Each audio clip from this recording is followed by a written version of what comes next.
আমার প্রিয় সকল ছাত্রছাত্রী যারা ক্যালকাটা ইউনিভার্সিটি 6 সেমে পড়ছো, তো যাদের উম্যান এডুকেশান সাবজেক্টটি রয়েছে, তো তাদের জন্য আজকের এই ভিডিও 2022 সালের উম্যান এডুকেশান সাবজেক্টটিতে যে প্রশ্নগুলো পরীক্ষায় এসেছিলো, তো সেইগুলো নিয়ে আজকে আলোচনা করব।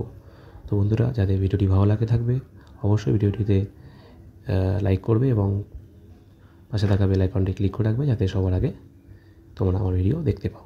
তো চলো বন্ধুরা, শুরু করা যাক আজকের এই ভিডিওতে। দেখো কোন প্রশ্নগুলো 2022-এ পরীক্ষায় পড়েছিল। তো বন্ধুরা দেখো, যে শর্ট প্রশ্নগুলো পরীক্ষায় এসেছিলো এখানে দেখতে পাচ্ছ। বৈদিক যুগের দুজন শিক্ষিকার নাম, হুমায়ুন নবাক রচয়িতাকে, এরকম প্রশ্নগুলো পাওয়া রয়েছে। এর উত্তরগুলো পরের এতে রয়েছে, আমি সেই উত্তরগুলোর সময় তোমাদেরকে বলছি, তো দেখে নাও। দেখো রয়েছে, বৈদিক যুগে দুজন শিক্ষিকার নাম সুলভা, মৈত্রেয়ী, কার্যকাশিনী। হুমায়ুন নামা রচয়িতাকে বাবরের মেয়ে গুলবদন। ব্রাহ্মণ যুগে নারী শিক্ষা দুটি বৈশিষ্ট্য: নারীরা নারীদের বেদের অধিকার ছিল, তারা যজ্ঞে অংশ নিত, মেয়েরা গুরুগৃহে থেকে বেদ, বেদাঙ্গ, উপনিষদ ইত্যাদি পড়ত। পরে যে মধ্যযুগে দুজন বিদুষী নারীর নাম সুলতানা রাজিয়া, বাবরের মেয়ে গুলবদন, সফিয়া। রয়েছে, ladies society for female education স্থাপিত হয় কবে? 1824 সালে চার্চ মিশনারি সোসাইটির উদ্যোগে। সতীদাহ প্রথা রামমোহন রায়ের প্রচেষ্টায় লর্ড বেন্টিং 1829 সালে সপ্তদশ বিধি আইন পাশ করে নিষিদ্ধ করেন। মানে পরীক্ষায় প্রশ্ন ছিল সতীদাহ প্রথা কে কবে নিষিদ্ধ করেন। অ্যানি বেসান্ট প্রতিষ্ঠিত মেডিকেল কলেজের নাম কি? কেন্দ্রীয় হিন্দু কলেজ, বেনারস, 1898 সালে প্রতিষ্ঠিত হয়। ভারতীয় সংবিধানের 243D নম্বর ধারাটি কি? প্রতিটি পঞ্চায়েতে সরাসরি নির্বাচনের মাধ্যমে পূরণ করতে হবে এমন মোট আসনের 1/3 আসন নারীদের জন্য সংরক্ষিত থাকবে। নারী শিক্ষার প্রসার রাধাকৃষ্ণন কমিশনের 2টি সুপারিশ কি? কলেজগুলিতে নারী শিক্ষার জন্য প্রয়োজনীয় সব রকম ব্যবস্থা নিতে হবে, নারীদের জন্য বিশেষ ধরনের শিক্ষার ব্যবস্থা করতে হবে। দুর্গাবাই দেশমুখ কমিটি 2টি সুপারিশ লেখো। কেন্দ্রীয় ও রাজ্য সরকারকে মেয়েদের শিক্ষার অগ্রাধিকার দিতে হবে, গ্রামীণ এলাকায় মেয়েদের শিক্ষার প্রসারে উৎসাহ দিতে হওয়া উচিত। টয়টা ছিল কি?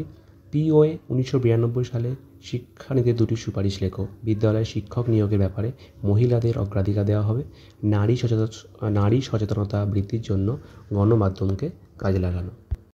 নারী ক্ষমতায়নে 2টি প্রতিবন্ধকতা লেখো। পারিবারিক ক্ষেত্রে বাধাসমূহ, অর্থনৈতিক ক্ষেত্রে বাধাসমূহ।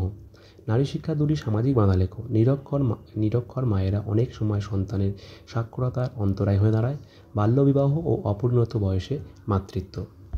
1948 সালে শিক্ষানীতি 2টি সুপারিশ লেখো। কমন স্কুল প্রথা চালু করার কথা বলা হয়, মেয়েদের স্বাক্ষর করে তুলতে ও প্রাথমিক শিক্ষা সম্পূর্ণ করতে বিশেষ ব্যবস্থা নিতে হবে। নারী শিক্ষার 2টি মানসিক বাধা লেখো। ছোট থেকেই পুরুষ সন্তানকে এমনভাবে প্রতিপালন করা হয় যে মেয়েদের প্রতি অবহেলার মনোভাব নিয়ে বড় হয়।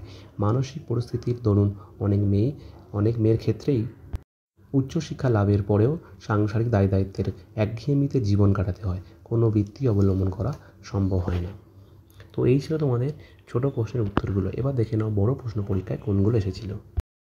দেখো, পরীক্ষায় ছিল নারী শিক্ষার প্রসারে ব্রিটিশদের অবদান লেখো। 3টে উত্তর লিখতে হবে তোমাদের, যে কোনো 3টে। নারী শিক্ষার প্রসারে রামমোহন রায়ের অবদান লেখো। ইসলামিক যুগে নারী শিক্ষার প্রকৃতি আলোচনা করো।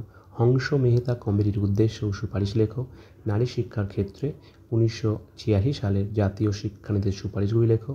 আধুনিক সমাজে নারী ক্ষমতায়নের ভূমিকা উল্লেখ করো। দেখো 6টা প্রশ্ন দেয় তোমাদের পরীক্ষায়, তোমাদের 3টে লিখতে হয়।